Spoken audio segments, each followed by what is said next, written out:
Good morning. In the past few months, I have attended funerals for a couple of men who made great impacts in their community.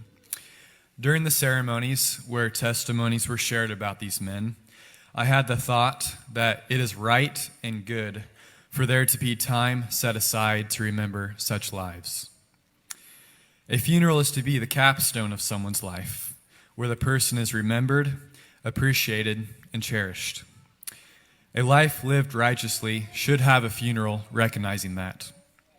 But then I was struck with the thought that the most righteous person to ever live was not afforded such dignity. Even if just an ordinary human, Jesus deserved the funeral of a king. But instead, upon his death at 3 o'clock in the afternoon, his battered body was taken from the cross. As sunset marked the beginning of Sabbath, a hurried request from a secret Jesus follower made its way to Pilate for ownership of Jesus' body.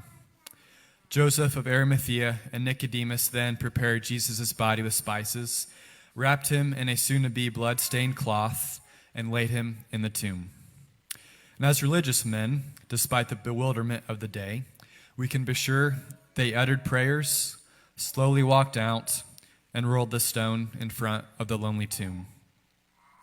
If this were the complete story, it would be another tragedy amongst countless others. But we know this is not the complete story, and I don't believe this was really the ceremony observing Jesus' death. Think about, what do funerals consist of? A time of coming together to mourn and to remember. 2,000 years ago, Jesus gathered his followers at the Last Supper and said, "Do this in remembrance of me." Of this ceremony, the Apostle Paul comments that whenever you eat this bread and drink this cup, you proclaim the Lord's death until he comes. You see, I think communion is the true funeral ceremony for Jesus.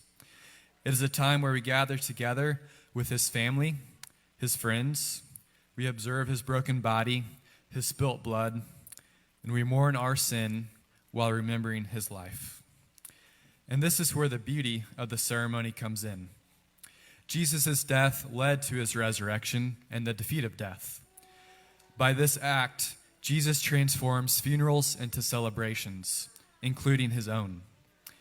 Whenever something is supposed to be remembered in the Bible, it is made into a ceremony that involves physical objects that have a connection to the meaning of the ceremony itself. In communion, we have the bread and the wine. The broken bread represents the broken body of Jesus upon the cross. The wine represents the blood that was shed.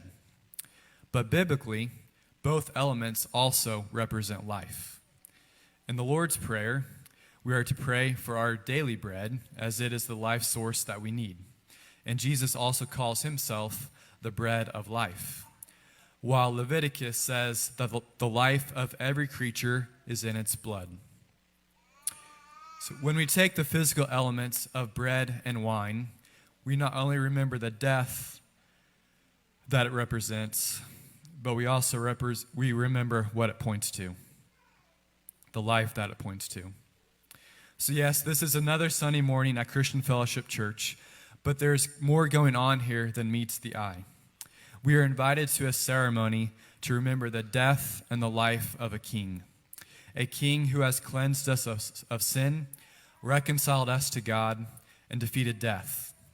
So as we observe communion today, let us recognize that this is not just wishful thinking, but the reality of it is present in our hands.